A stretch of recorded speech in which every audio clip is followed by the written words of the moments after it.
예레미야 31장 7절에서 9절 말씀 봉독할 때에 주께서 성경에 명하신 바를 따라 주의 말씀 잘 받는 표로 크게 아멘합니다. 봉독합니다.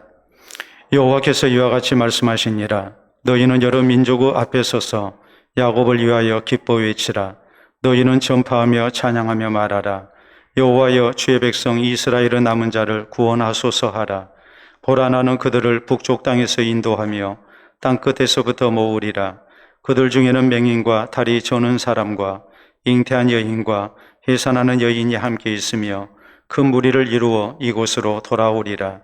그들이 울며 돌아오리니 나의 인도함을 받고 강구할 때에 내가 그들을 넘어지지 아니하고 물 있는 계곡의 고든 길로 가게 하리라. 나는 이스라엘의 아버지요 에브라임은 나의 장자니라. 아멘. 봄이 와서 꽃이 피는 것이 아니라 곧 한 송이가 피어서 봄이 오는 것이다 라는 말이 있습니다.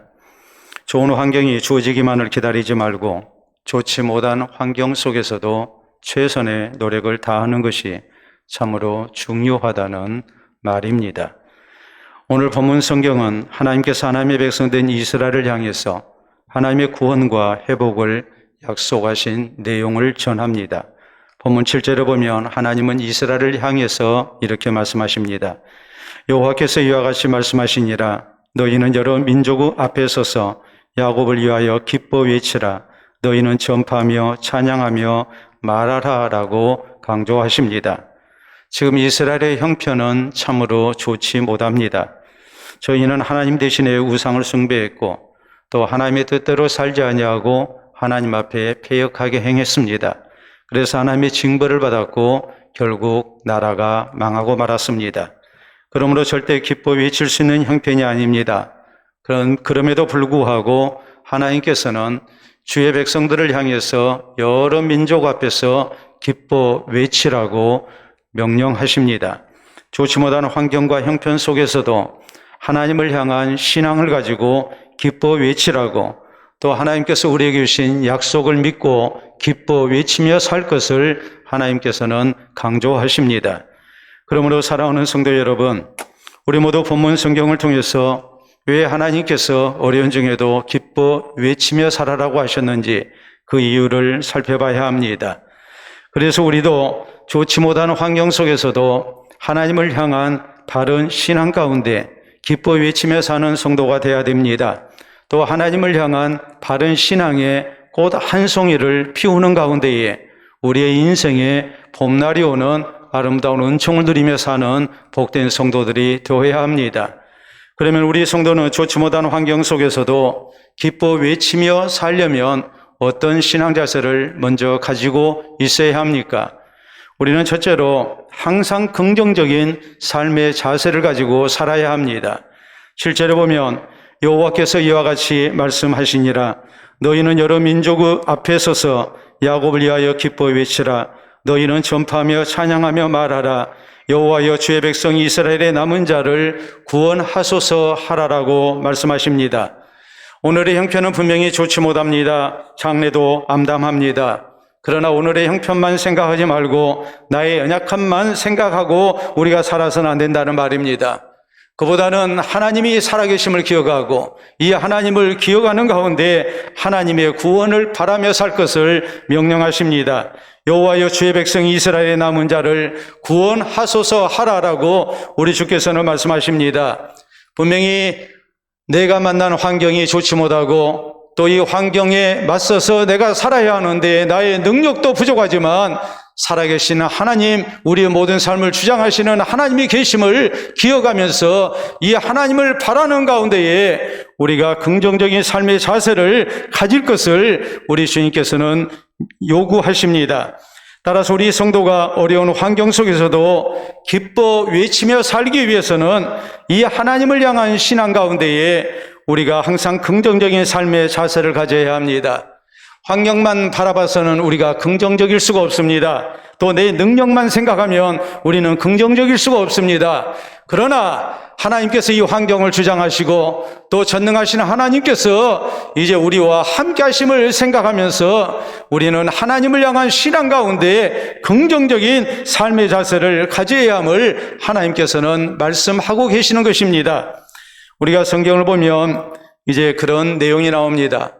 믿음의 조상 가운데 한 사람인 야곱이 나오는데 야곱의 아내 라헬이 자식을 낳다가 그만 죽고 말았습니다. 죽어가면서 자기가 낳은 아들을 놓고 이름을 지어주고 죽습니다. 그 지어준 이름은 베논이었습니다. 베논이라는 말은 슬픔의 아들이라는 말입니다. 내가 10달 동안 배에 품고 자식을 낳았는데 이 자식을 얻어서 좋을 줄 알았더니 이제 죽게 됐습니다. 이 자식이 너무나도 불쌍합니다. 태어나자마자 어머니 없는 자식이 됐습니다. 그러므로 슬픔의 아들이라고 말합니다. 베논이라고 말합니다. 이 아들을 야곱이 안고서 이제 그 이름을 고쳐줍니다. 베논이라 하지 아니하고 베냐민이라고 부릅니다. 베냐민이라는 말은 오른손의 아들이라는 말입니다. 분명히 태어나자마자 어머니를 잃었기 때문에 슬픔의 아들 베논이인 것은 틀림없습니다. 절대 틀린 말 아닙니다. 그러나 어머니는 세상을 떠났다 할지라도 아버지가 있습니다. 내가 있습니다. 그리고 하나님이 사랑하셔서 이 땅 가운데 내신 생명입니다. 이것을 생각하면서 내가 어머니의 빈자리까지 내가 채워야 되겠다는 각오 속에, 그리고 살아계신 하나님이 의로우신 오른팔로 붙드시고 길러주실 것을 기대하면서 아버지 야곱은 이 아들 베논이를 베냐민이라고 부른 겁니다. 오른손의 아들이라고 부른 겁니다. 아무리 내가 만난 세상이 좋지 못하다 할지라도 우리가 미리 낙심하고 포기하며 사는 부정적인 생각 속에서 사는 인생이 돼서는 안 된다는 말입니다. 살아계신 하나님을 생각하면서 또 살아계신 하나님께서 도와주실 것을 생각하면서 이제 살아계신 하나님을 향한 신앙 가운데 긍정적인 삶의 자세를 가지고 살아야 함을 이 어린 아들을 놓고 야곱은 신앙을 고백하는 마음으로 베냐민이라고 이름을 지어줬던 것입니다. 애굽에서 노예 생활하다 해방됐던 이스라엘 백성들이 이제 광야 생활을 거쳐서 하나님이 약속하신 가나안 땅 향해 나아갑니다. 그런데 저희가 만난 현실은 결코 만만치 않았습니다.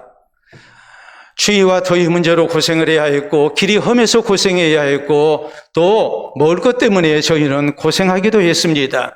그런데 이런 어려운 일을 만날 때마다 저희는 쉽게 낙심하고 또한 포기합니다. 부정적인 그런 말을 서슴지 않습니다.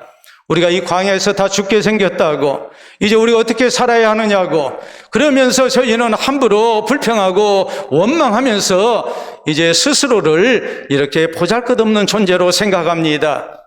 이것이 하나님 앞에 범죄가 됐습니다. 그 이유가 무엇입니까?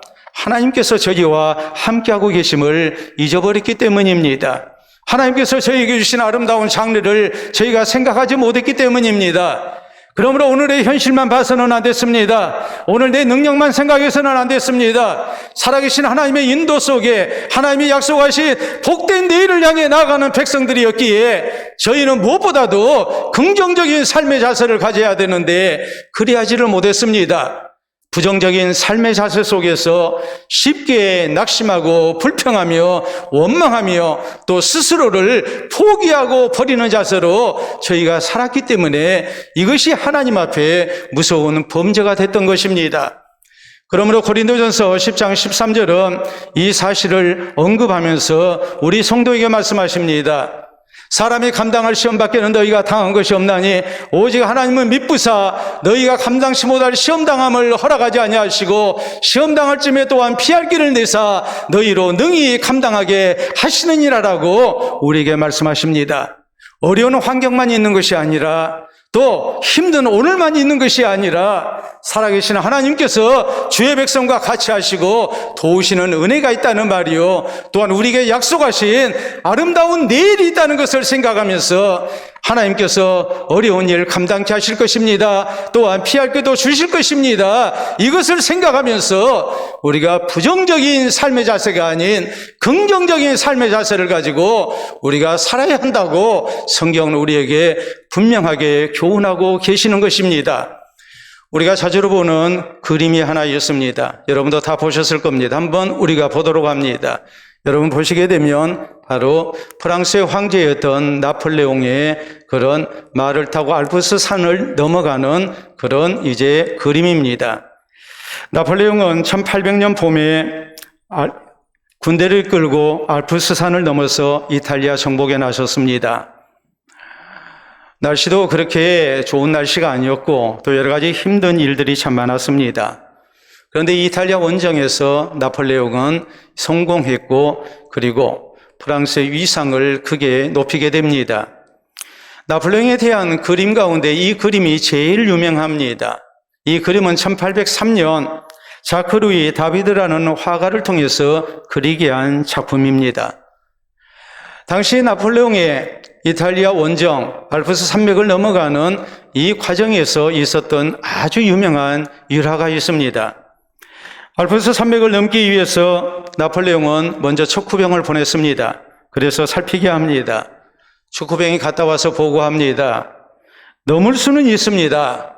그러나 이렇게 다음 말을 이어가려고 합니다. 척후병이 하고자 했던 얘기는 알프스 산맥을 이 군대가 넘을 수는 있지만 이 산맥을 넘다가 우리가 너무나 큰 피해와 희생을 당하게 될 것입니다.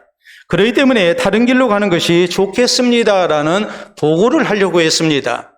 그런데 이 척후병이 넘을 수는 있습니다. 그러나 라고 했을 때에 나폴레옹은 그만 말하라고 말을 막습니다.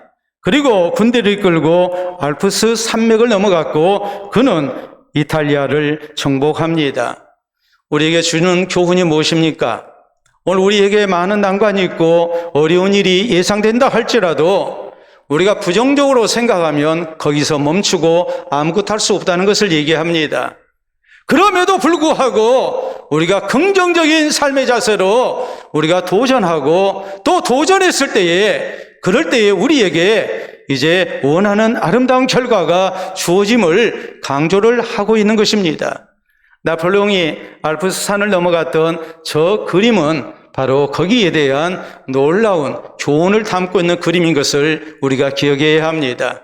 사랑하는 성도 여러분, 성경은 로마서 8장 28절에 우리에게 말씀하십니다. 우리가 알거니와 하나님을 사랑하는 자, 곧 그의 뜻대로 부르심을 입은 자들에게는 모든 것이 합력하여 선을 이루느니라라고 우리에게 말씀하십니다.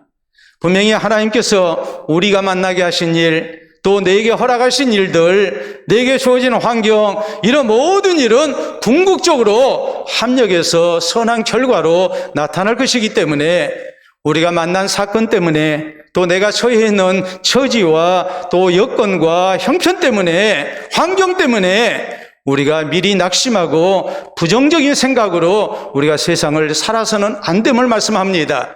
그보다는 긍정적인 삶의 자세를 가지고 분명히 하나님께서 선한 결과 주실 줄로 믿고 우리가 더욱더 살아계신 하나님을 향한 신앙으로 살기를 힘쓰는 성도가 되어야 됨을 우리에게 말씀하고 있는 것입니다. 그렇기 때문에 우리는 이 신앙 자세로 우리가 만난 모든 환경과 또한 형편 속에서 항상 긍정적인 삶의 자세를 가져야 합니다.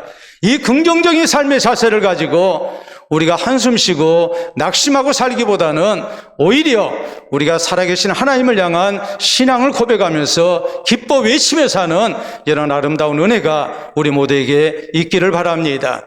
두 번째로 우리가 어려운 여건 속에서도 기뻐 외치며 살기 위해서는 우리 모두에게 필요한 신앙의 자세가 있습니다. 그것은 다름이 아니라 하나님의 도우심을 바라며 기도하는 것입니다. 오늘 성경 말씀 7절에 보면 여호와께서 이와 같이 말씀하시니라 너희는 여러 민족 앞에서 야곱을 위하여 기뻐 외치라 너희는 전파하며 찬양하며 말하라 여호와여 주의 백성 이스라엘의 남은 자를 구원하소서 하라라고 말씀합니다. 하나님의 구원과 회복의 은총을 위해서 하나님께 기도해야 한다고 말씀하십니다. 이어진 8절에 보면 보라 나는 그들을 북쪽 땅에서 인도하며 땅끝에서부터 모으리라 그들 중에는 맹인과 다리 저는 사람과 잉태한 여인과 해산하는 여인이 함께 있으며 큰 무리를 이루어 이곳으로 돌아오리라라고 말씀하십니다. 이방 땅에서 포로 생활을 하고 있지만 하나님께서 저희를 해방시켜 주시고 그래서 고국으로 귀환하게 하실 것이라고 말씀하십니다. 특별히 하나님께서는 돌아오는 무리 가운데 맹인과 다리 저는 사람이 있을 것이고 또한 잉태한 여인이 있을 것이고 해산하는 여인이 있을 것이라고 말씀합니다. 여러분, 맹인이나 다리 저는 사람은 장애인입니다. 또 잉태한 여인과 해산하는 여인은 여러 가지로 새 생명을 잉태하고 또 출산을 해야 하기 때문에 자기 몸 하나 건사하기도 쉽지가 않습니다. 이 말의 의미는 뭐겠습니까? 이스라엘 백성들 가운데 맹인과 다리 저는 사람과 그리고 잉태하는 여인과 해산하는 여인이 있다는 이 말씀의 의미는 이스라엘은 절대 스스로 구원 얻을 수 없다는 것을 말합니다. 그러나 이 백성들이 하나님의 은혜 속에서 돌아오게 될 것입니다. 어떻게 해서 돌아올 수 있는가? 오늘의 어려운 형편 속에서 어떻게 해서 이 백성들이 이렇게 해방되어 고국으로 귀환하게 되는가? 이 모든 것에는 하나님의 은혜가 주어지기 때문이라는 말이요. 이런 하나님의 은혜가 주어지도록 하기 위해서 이스라엘이 하나님 앞에 해야 할 것은 하나님의 도우심을 바라며 기도하는 일이라고 하나님께서 강조하십니다. 우리가 에스겔서 36장 37절에 있는 말씀을 보면 하나님께서는 분명히 에스겔 선지자를 통해서 포로된 이스라엘 백성들이 고국으로 돌아가게 하겠다고 약속하십니다. 그때 하나님은 이렇게 말씀하십니다. 그래도 이스라엘 족속이 자기들에게 이렇게 하나님께서 이루어 주시라고 기도해야 할 것이라고 말씀하십니다. 하나님께 기도해야 하나님의 놀라운 구원의 역사가 나타날 거라고 하나님께서는 말씀을 하십니다. 이 말의 의미가 뭐겠습니까?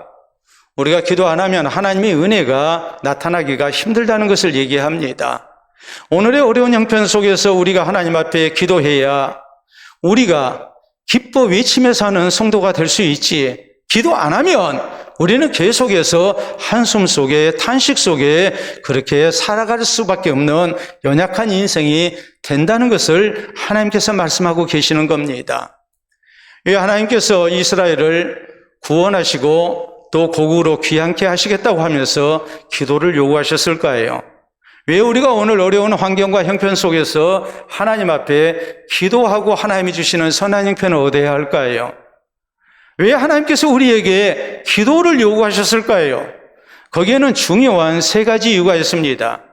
첫째는 우리가 기도한다는 것은 살아계신 하나님, 전능하신 하나님을 향한 신앙 고백이라는 사실입니다. 하나님의 존재를 믿는 사람, 하나님의 능력을 믿는 사람, 그리고 살아계신 하나님의 선한 인도를 믿는 사람은 하나님께 기도합니다. 하나님의 도우심을 기대하지 않는 사람은 하나님께 기도하지 않습니다. 하나님의 존재를 믿지 않습니다. 전능하신 하나님을 믿지 않습니다. 또 하나님의 도우시는 은혜를 저희는 기대하지 않습니다. 그러므로 기도하지 않는 겁니다. 우리가 하나님께 기도한다는 것은 이 하나님의 존재와 능력과 하나님의 도우심을 믿는다는 신앙 고백이 되기 때문에 우리가 하나님 앞에 기도하며 사는 성도가 돼야 되고, 어려운 일을 만나면 우리는 특히 기도에 힘써야 한다는 것이 바로 이러한 이유 때문인 것을 우리는 명심해야 합니다. 두 번째, 우리가 어려운 일을 만날 때 기도해야 할 이유가 무엇일까요? 그것은 우리가 기도할 때 우리는 어려운 환경 때문에 낙심하지 않습니다. 기도함으로 우리의 신앙을 지킵니다. 기도하지 아니하면 우리는 쉽게 낙심하고 스스로 삶을 포기할 수밖에 없습니다. 그러나 우리가 하나님 앞에 기도한다는 것은 이 기도의 과정을 통해서 우리는 하나님께 소망을 두고 또 살아계신 하나님을 바라는 가운데에 더욱 삶의 의지를 굳건히 합니다. 그리고 믿음을 지켜나가는 힘을 얻습니다. 그렇기 때문에 우리는 기도해야 합니다. 세 번째, 기도해야 할 이유가 무엇이겠습니까? 그것은 하나님께서 우리 가운데 놀라운 구원의 역사를 나타내셨을 때에 우리가 그것을 우연으로 돌리지 아니하고 하나님께서 주신 응답이었음을 고백해 하기 위해서 우리에게 기도하게 하신 것입니다. 만약 우리가 기도하지 않고 어떤 선한 결과를 얻었다면 우리는 틀림없이 우연이라고 생각할 겁니다. 또 어떤 사람이 도와줘서 그렇게 됐을 거라고 사람에게 우리가 감사할 것입니다. 어떤 경우는 내 수고를, 내 의지를 또 내세울 것입니다. 기도하는 사람은 그렇지 않습니다. 기도하는 사람은 우연을 가장한 하나님의 응답이라고 믿습니다. 하나님께서 저 사람을 통해서 나를 도와주셨다고 믿습니다. 하나님께서 내 수고를 귀하게 받으시고 하나님이 나에게 선한 결과를 주셨다고 믿습니다. 그리고 오직 하나님 앞에 감사하고 하나님께 영광을 돌려드리고 이후로도 더욱더 어려운 일 가운데 하나님을 찾고 하나님을 의지하면서 하나님의 은총을 바라는 믿음의 사람으로 살아갈 수 있게 됩니다. 그렇기 때문에 하나님께서는 하나님의 놀라운 구원을 약속하시면서 저희에게 기도할 것을 명령을 하신 것입니다. 우리가 역대하 20장에 있는 말씀을 보면 유다의 여호사밧 왕 때 되어진 놀라운 기도의 역사가 나옵니다. 모압과 암몬과 마온 족속들이 연합해서 유다에 쳐들어왔습니다. 국가적 위기입니다. 이때 여호사밧 왕은 백성들을 성전에 모이게 합니다. 남녀노소 모두에게 금식을 선포합니다. 그리고 하나님께 기도합니다. 여호와여, 이 많은 무리를 우리가 물리칠 능력이 없고 어떻게 할 방법도 알지 못합니다. 오직 주만 바라봅니다라고 하나님께 외칩니다. 그럴 때 하나님께서 약속하십니다. 이 전쟁에는 너희가 관계될 것이 없다. 이 전쟁은 내게 속한 것이다. 내가 알아서 하겠다. 하나님께서 승리를 약속하십니다. 이 약속을 믿고 여호사밧은 백성들과 상의해서 이제 성가대를 앞세우고 전쟁터로 나갑니다. 여호와께 감사하세 그의 자비하심이 영원하도다 하면서 하나님을 찬송하며 나아갑니다. 기뻐 외치며 전쟁터로 나갑니다. 가서 봤더니 저희가 서로 간에 싸움 가운데 모두가 다 전멸하고 말았습니다. 저희 가운데 자중질환이 일어난 겁니다. 그래서 유다의 군대는 싸우는 대신에 노략물을 얻게 됩니다. 그리고 하나님을 송축합니다. 그 골짜기 이름을 브라가 골짜기라고 부릅니다. 브라가라는 말은 송축이라는 말입니다. 하나님 앞에 기도했고 하나님의 약속을 믿고 저희는 기뻐 외치며 전쟁터로 나갔고 그랬을 때 하나님께서 또한 하나님을 기뻐 외치며 송축하도록 놀라운 기도의 응답을 나타내셨습니다. 우리가 기도해야만이 기뻐 외치며 살아갈 수 있는 아름다운 하나님의 도우심이 나타난다는 것을 잊어서는 안 됩니다. 자, 여러분 앞에 우리가 사자성 하나 보도록 하겠습니다. 여러분 보시게 되면 만파식적이라는 말입니다. 일만만자에 그리고 물결파자, 풍랑파자입니다. 쉴식자 그리고 피리적자입니다.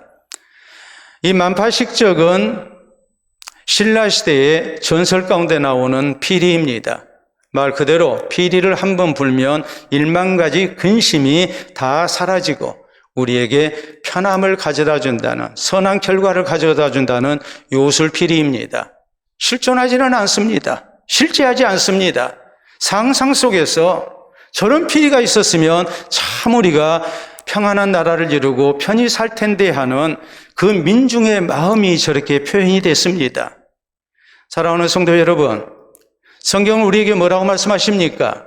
우리가 시편 145편 18절에 있는 말씀을 보면 여호와께서는 살아계신 하나님을 향해서 자기에게 간구한 모든 자, 곧 진실하게 간구하는 모든 자에게 가까이 하시는 하나님이라고 강조합니다.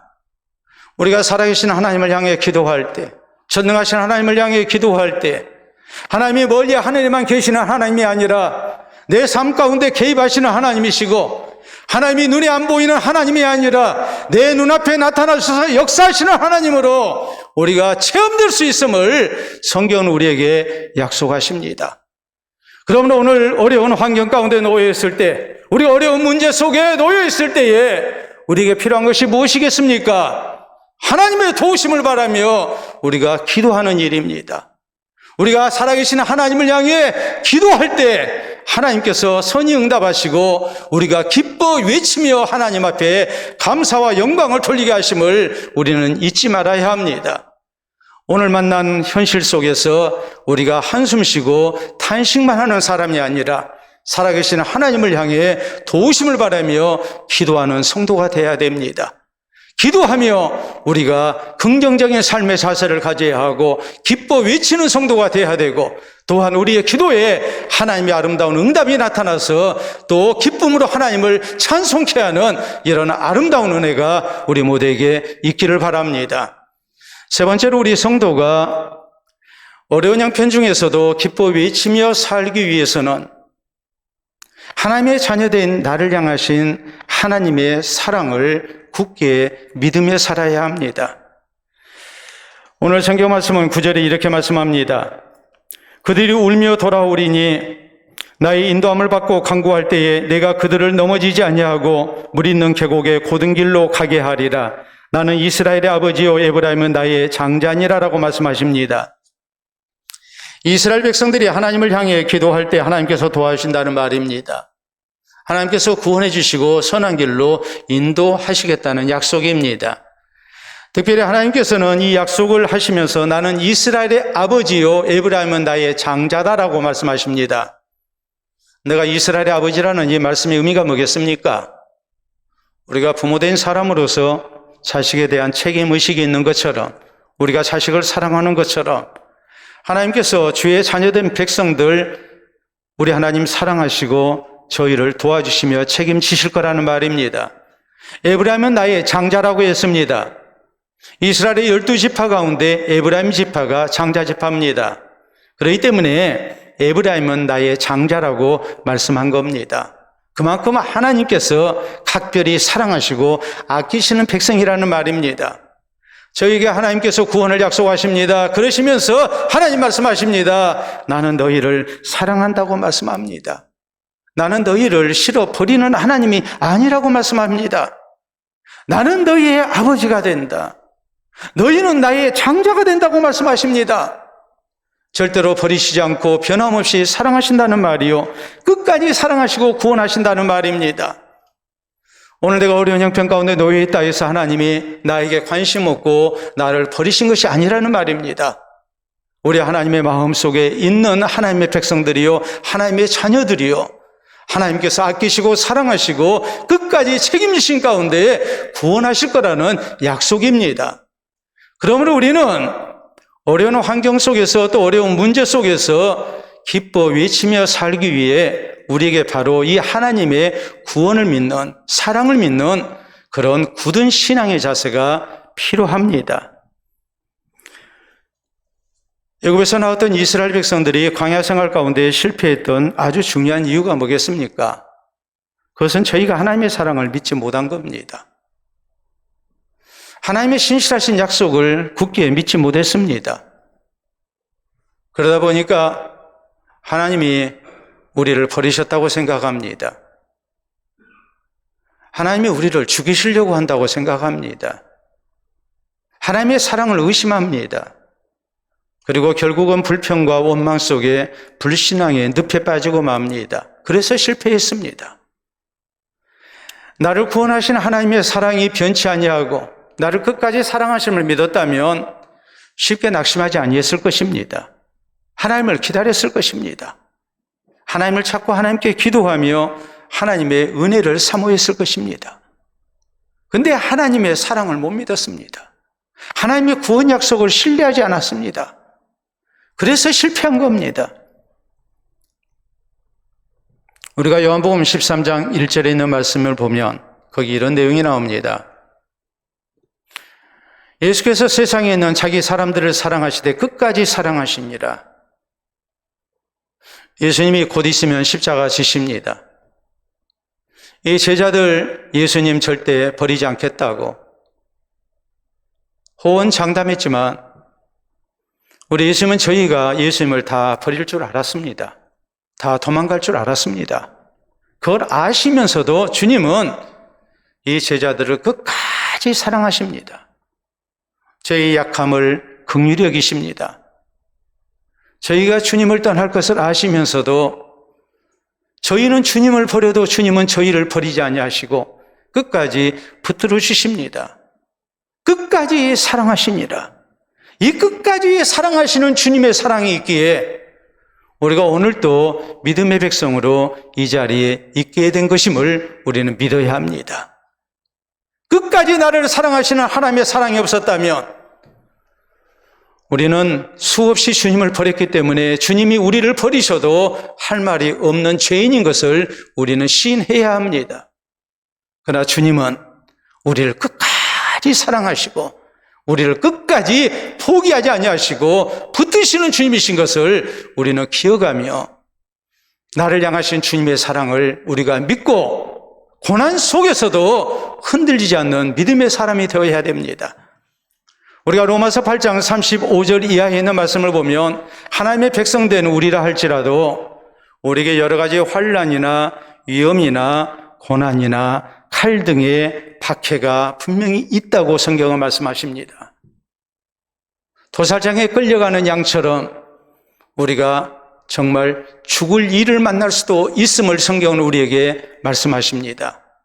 그럼에도 불구하고 성경은 우리에게 무엇을 약속하십니까? 그러나 이 모든 일에 우리를 사랑하시는 하나님으로 말미암아 우리가 넉넉히 이기느니라라고 이렇게 말씀하십니다. 우리를 사랑하시는 하나님께서 우리를 버리시지 않습니다. 우리가 어려운 일 만나고 힘든 일 만나도 분명히 하나님의 자녀된 우리를 하나님이 붙드시고 살게 하십니다. 나를 향하시는 하나님의 사랑과 하나님의 구원을 우리가 굳게 신뢰하고 살아야 함을 말씀하고 있는 것입니다. 자, 여러분, 세계적인 금융회사 가운데 우리가 잘 아는 시티은행이 있습니다. 전 세계 500대 기업 순위에서 26위를 차지하고 있고 금융회사 순위로 세계 6위고 미국 순위로 3위에 해당하는 아주 대형 은행입니다. 이 시티은행의 로고가 이렇습니다. 한번 보도록 하겠습니다. 시티라고 쓰여져 있고 위에 빨간 곡선의 선이 그어져 있습니다. 자, 시티은행 간판도 이렇게 생겼죠. 시티뱅크 해가지고 역시 빨간 곡선이 그어져 있습니다. 저것은 빨간 우산을 상징합니다. 그 뜻은 고객을 비로부터 지킨다는 말입니다. 붉은색은, 빨간색은 바로 경계를 뜻하는 색이죠. 비상사태를 뜻하는 색입니다. 그렇기 때문에 고객에게 비상사태가 왔을 때에, 벌어졌을 때, 혹은 경제적 어려움을 만났을 때에 고객을 지켜주겠다는 약속입니다. 그런데 이 말을 믿을 사람은 아무도 없습니다. 왜냐하면 은행은 그 반대로 하기 때문입니다. 그래서 유명한 작가인 마크 트웨인은 이렇게 말했습니다. 은행은 날씨가 맑을 때 우산을 빌려줬다가 비가 오면 뺏어간다고 했습니다. 우리나라 한 은행도 TV 광고에 이렇게 약속했습니다. 비바람이 몰아칠 때에 더 큰 우산이 되겠습니다. 그러나 이 약속 아무도 믿지 않습니다. 왜입니까? 은행이라는 기업은 이윤을 추구하기 때문입니다. 그렇기 때문에 돈 없는 사람일수록 더 높은 금리로 돈을 빌려줍니다. 경제가 어려운 시기를 맞이하게 되면 돈 갚기 어려운 사람부터 대출을 먼저 회수합니다. 은행이 손해봐서는 안 되니까요. 그래서 우리를 더 어렵게 만들어버립니다. 그러나 사랑하는 성도 여러분, 우리 성도는 나를 향하신 하나님의 변함없는 사랑을 믿어야 합니다. 또 신실하신 하나님의 구원 약속을 믿어야 합니다. 하나님께서는 분명히 하나님의 자녀된 나와 함께 하시고 나를 도와주시고 구원해 주실 것을 우리는 굳게 믿어야 합니다. 그래서 오늘 내가 좋지 못하는 환경을 만났다 할지라도, 어려운 문제를 만났다 할지라도, 고난을 만났다 할지라도 우리는 흔들림이 없이 하나님을 기뻐하고 찬송하며 사는 성도가 되어야 됩니다. 이 믿음으로 어떤 형편에서든지 기뻐 외치며 사는 우리 모든 하나님의 자녀된 성도들이 될 수 있기를 바랍니다. 신앙경은에 이런 말이 있습니다. 하나님의 자녀된 성도에게 절망은 없다. 다만 구름만 있을 뿐이다. 그리고 그 구름은 곧 사라질 것이다 라는 말입니다. 분명히 우리 성도에게도 어려운 일이 있을 수 있습니다. 좋지 못한 환경이나 고난이 있을 수 있습니다. 내 인생에 구름이 낄 수 있습니다. 검은 먹구름이 내 앞을 캄캄하게 만들 수도 있습니다. 이때 우리 성도는 절대로 낙심하거나 절망해서는 안 됩니다. 그 누구를 원망해서도 안 됩니다. 대신 하나님 향한 신앙으로 살고자 힘쓰는 성도가 돼야 됩니다. 나의 도움 되신 하나님을 기억하면서 우리는 살아야 합니다. 부정적인 삶의 자세가 아니라 긍정적인 삶의 자세를 가지고 우리가 살아야 합니다. 하나님의 도우심을 바라며 우리가 기도해야 합니다. 그래서 어둠 속에 우리와 함께 하시는 하나님을 우리가 만나야 하고 살아계시는 하나님의 구원을 덧입는 성도가 되어야 됩니다. 또 우리가 이 어려운 시기에 우리는 나를 사랑하시는 하나님의 사랑과 구원의 약속을 굳게 믿고 살아야 합니다. 그래서 살아계신 하나님을 향한 신앙이 흔들리지 않고 참으로 좋으신 하나님을 우리가 체험하는 가운데 하나님 앞에 구원 얻은 백성으로 기뻐하며 외치며 하나님을 송축하며 사는 아름다운 은혜가 우리에게 충만하시기를 우리 주의 이름으로 축원합니다. 우리 함께 기도합니다.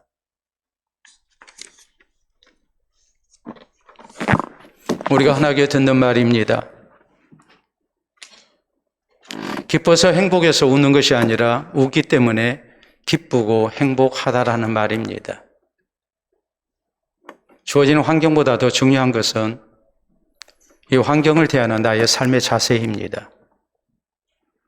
하나님의 자녀된 우리는 나 혼자 세상을 사는 것 아니고 세상의 모든 일을 주장하시는 전능하신 하나님 아버지와 함께 사는 사람들이고 하나님의 보호하심 속에 사는 사람들입니다.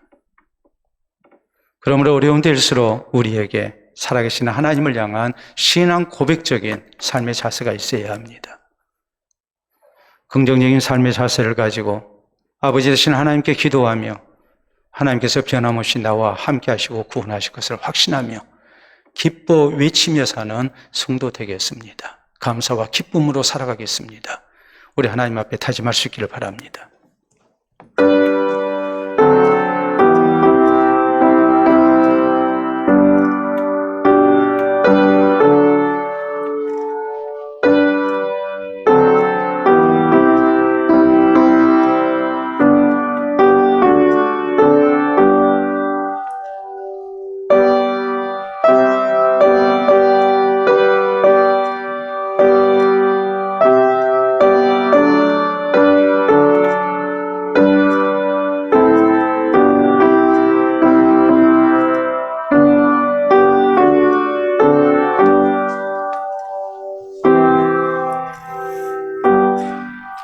참으로 좋으신 우리 아버지 은혜를 진심으로 감사합니다.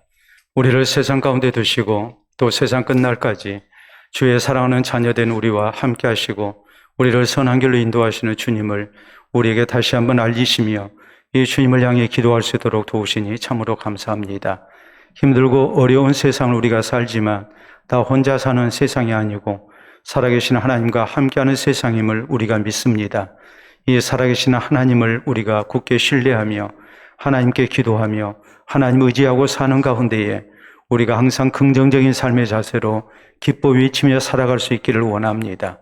주를 향해 기도할 때 아름다운 응답을 나타내시고 또 살아계신 하나님을 우리가 소망하며 또 주님을 기다릴 때에 가장 적절한 때 하나님께서 응답하시고 선한 길로 인도하여 주셔서 주께서 우리를 얼마나 사랑하시는지 체험케 하시고 이 좋으신 주님을 송축하며 주의 영광을 선포하는 우리 성도들이 되게 하여 주시옵소서. 특별히 어려운 세상살이 속에 힘들어하는 성도들을 주께서 위로해 주시고 오늘도 주께서 저희를 붙들고 계심을 믿어 의심치 아니하도록 하나님께서 인도해 주시옵기를 원합니다. 오늘도 주의 전을 찾아 주 앞에 기도하며 하나님의 은총을 구하는 백성들마다 세상을 이길 힘을 얻게 하시고 하나님의 주신 위로와 또한 아름다운 하나님의 선한 인도를 허락받아 저희의 걷는 발걸음이 더욱 힘있게 하시고 감사가 넘쳐나게 하시고 주를 송축하는 발걸음이 되게 하여 주시옵소서. 감사하며 예수님 이름으로 기도하옵나이다. 아멘.